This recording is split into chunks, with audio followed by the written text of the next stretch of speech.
अहम मोनिका तालियान। आज की वीडियो में हम अपनी कक्षा 7 की रुचिरा पुस्तक के 5वें पाठ का अभ्यास कार्य करेंगे। इससे पहले मैं आपको पाठ समझा चुकी हूँ, उस वीडियो को भी आप देख लीजिए, क्योंकि जब आप अपने पाठ को पहले समझ लेते हैं और उसके बाद अभ्यास कार्य करते हैं तो वह समझना आसान होता है।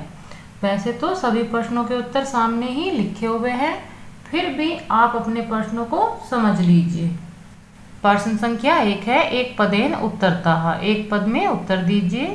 पंडिता सरस्वती इति उपाधिभ्याम का विभूषिता। पंडिता सरस्वती इस प्रकार की उपाधियों से कौन विभूषित हुई या सुशोभित हुई? इसका उत्तर है रमाबाई। रमा कुतः संस्कृत शिक्षा प्राप्तवती। रमा ने कहाँ से संस्कृत शिक्षा प्राप्त की? इसका उत्तर है स्वमातु यानी अपनी माता से। रमाबाई केन सह विवाहम अकरोत्। रमाबाई ने किसके साथ विवाह किया? इसका उत्तर है विपिन बिहारी दासेन यानी विपिन बिहारी दास के साथ। काशाम शिक्षायै रमाबाई स्वकीयं जीवनम अर्पितवती। इसकी शिक्षा के लिए रमाबाई ने अपने जीवन को अर्पित किया। इसका उत्तर है स्त्रीणाम यानी स्त्रियों की शिक्षा के लिए। रमाबाई उच्च शिक्षार्थम कुत्र आगच्छत। रमाबाई उच्च शिक्षा के लिए कहाँ गई? इसका उत्तर है इंग्लैंड देशम यानी इंग्लैंड देश में।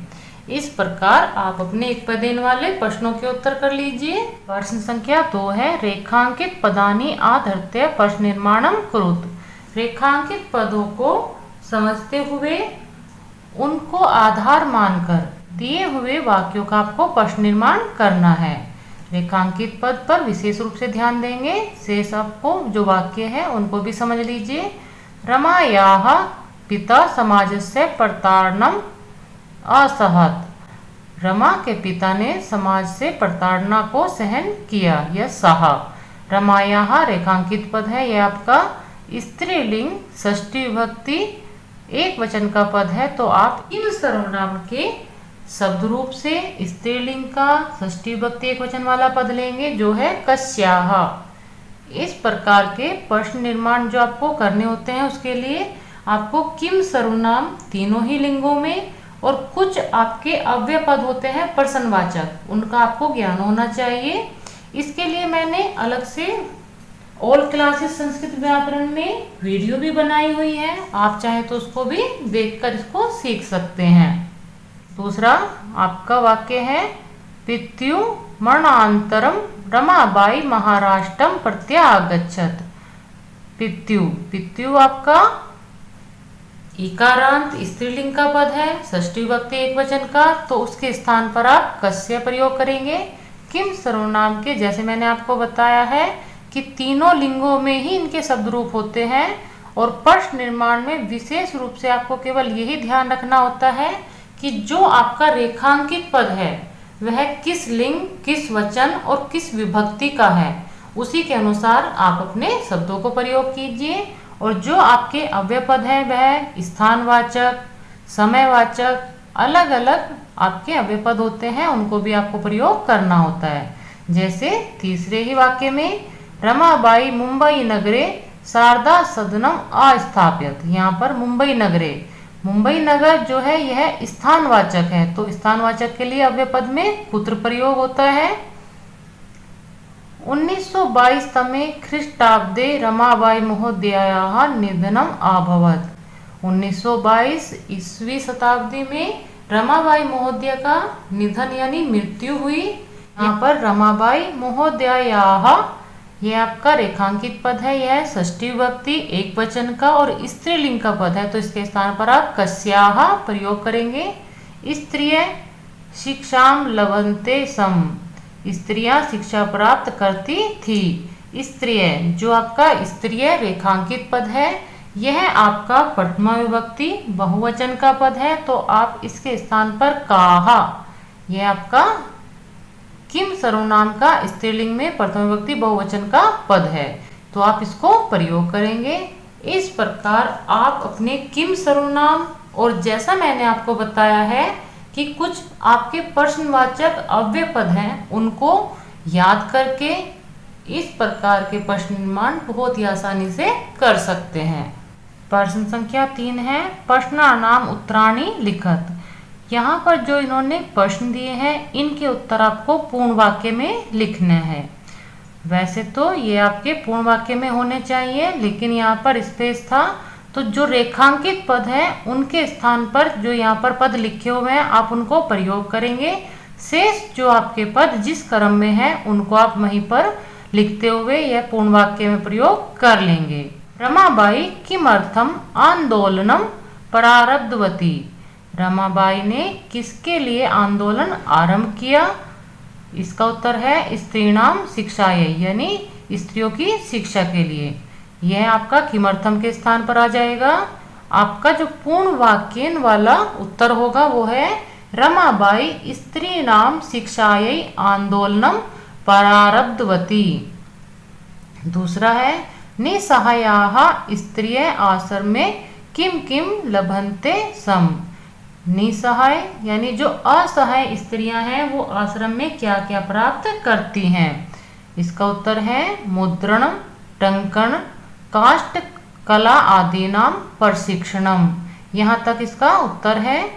आपके वाक्य में उत्तर होगा निसहायाः स्त्रिय आश्रमे मुद्रण, टंकन, काष्ठ कला आदि नाम प्रशिक्षणम लभन्ते सम। यानी जो असहाय स्त्रियां हैं वो आश्रम में मुद्रण, टंकन और लकड़ी की जो कलाकारी है उनका प्रशिक्षण प्राप्त करती थी।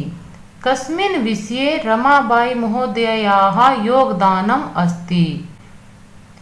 किस विषय में रमाबाई महोदय का योगदान है? इसका उत्तर है लेखन क्षेत्रे, यानी वह एक बहुत अच्छी लेखिका भी थी। तो लेखन क्षेत्र में रमाबाई महोदय का योगदान है। कस्मिन विषय के स्थान पर आप लेखन क्षेत्र कर देंगे। शेष पदों को आप इसी प्रकार लिख लेंगे। केन रचना द्वयेन रमाबाई प्रशंसिता वर्तते। किन के द्वारा जो दो रचना, वह कौन सी दो रचना है जिनके द्वारा रमाबाई को प्रसिद्धि प्राप्त हुई या वह लेखन क्षेत्र में प्रसिद्ध हुई? इनका उत्तर है स्त्री धर्म नीति और हाई कास्ट हिंदू वुमेन। यह आप केन के स्थान पर लिख देंगे। शेष पद आपके उसी प्रकार हो जाएंगे। उत्तर होगा आपका स्त्री धर्म नीति, हाई कास्ट हिंदू वुमेन रचना द्वयेन रमाबाई प्रशंसिता वर्तते। यानी स्त्री धर्म नीति और high cast Hindu women in दो रचना के द्वारा रमाबाई को प्रसिद्धि प्राप्त हुई। प्रश्न संख्या 4 है अधोलिखितानां पदानां निर्देश अनुसारम पद परिचयम लिखत। नीचे लिखे हुए पदों का निर्देश अनुसार जैसे निर्देश दिया गया है या उदाहरण के रूप में समझाया गया है उसी प्रकार आपको इन सभी पदों का परिचय लिखना है। जैसे उदाहरण दिया है वेदानाम, ये आपका मूल शब्द है वेद, लिंग है पुल्लिंगम, विभक्ति षष्ठी और वचनम में बहुवचनम। पिता पितृ लिंगम पुल्लिंग है, प्रथमा विभक्ति है एक वचन है। शिक्षायै शिक्षा मूल पद है स्त्रीलिंग है, चतुर्थी विभक्ति एक वचन। कन्यायाः कन्या मूल पद है स्त्रीलिंग है, प्रथमा विभक्ति बहुवचन है। नारीणाम नारी मूल पद है स्त्रीलिंग है, षष्ठी विभक्ति और बहुवचन है। मनोरमया मनोरमा आपका मूल पद है स्त्रीलिंग है, तृतीय विभक्ति एक वचन है। इस प्रकार आप इसको समझते हुए कर सकते हैं। प्रश्न संख्या 5 है अधोलिखितानां धातूनां लकारम पुरुषम वचन च लिखत। नीचे लिखे हुए धातुओं में लकार पुरुष वचन ये सभी आपको लिखने हैं। जैसे आपने ऊपर अभी शब्द रूप जो पद परिचय है उसको किया, इसी प्रकार आपको धातुओं को लिखना है। आसीत आपका पद है, अस धातु है, लंग लकार है, प्रथम पुरुष एक वचन है। कुर्वन्ति क्री धातु है, लट लकार है, प्रथम पुरुष बहुवचन है। आगच्छत आ उपसर्ग के साथ गम धातु है, लंग लकार है, प्रथम पुरुष एक वचन है। निवसन्ति नी उपसर्ग है, वस धातु है, लट लकार है, प्रथम पुरुष बहुवचन है। गमिष्यति गम धातु है, लिट लकार है, प्रथम पुरुष एक वचन है। आकरोत क्री धातु है, लिंग लकार है, प्रथम पुरुष एक वचन है। इस प्रकार आप इनको भी कर लीजिए। प्रश्न संख्या 6 है अधोलिखितानि वाक्यानि घटनाक्रम अनुसारम लिखत। नीचे लिखे हुए वाक्यों को आपको घटनाक्रम के अनुसार लिखना है। वैसे तो ये घटनाक्रम के जो वाक्य हैं वो मैंने इधर नंबर लिखे हुए हैं, फिर भी आप देख लीजिए। 1858 तमे ख्रिस्ताब्दे रमाबाई जन्म आलाभत।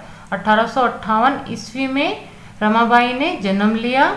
फिर दूसरे नंबर पे है सा स्वमातु संस्कृत शिक्षा प्राप्तवती, वह अपनी माता से संस्कृत शिक्षा प्राप्त की।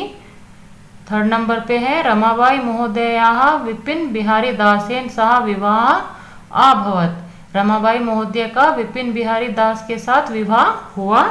फोर्थ नंबर है आपका सा उच्च शिक्षार्थम इंग्लैंड देशम गतवती, वह ऊंचे आगे की पढ़ाई करने के लिए इंग्लैंड देश गई। पांचवी पर है सा मुंबई नगरे शारदा सदनम अस्थाप्यत, उन्होंने मुंबई नगर में शारदा सदन की स्थापना की। और अंतिम है 1922 तमे ख्रिस्टाब्दे रमाबाई महोदयाः निधनम अभवत। 1922 ईस्वी शताब्दी में रमाबाई महोदय का निधन हो गया। इस प्रकार ये आपके पाठ में आई हुई घटनाक्रम है। आप ऐसे प्रश्नों को तभी अच्छे से कर सकते हैं जब आपने अपना पाठ अच्छे प्रकार पढ़ा हो और आपको आपके पाठ का अर्थ पता हो। इस प्रकार यह आपके 5वें पाठ का अभ्यास कार्य समाप्त होता है। मिलते हैं अगले वीडियो में। सर्वेभ्यः नमो नमः।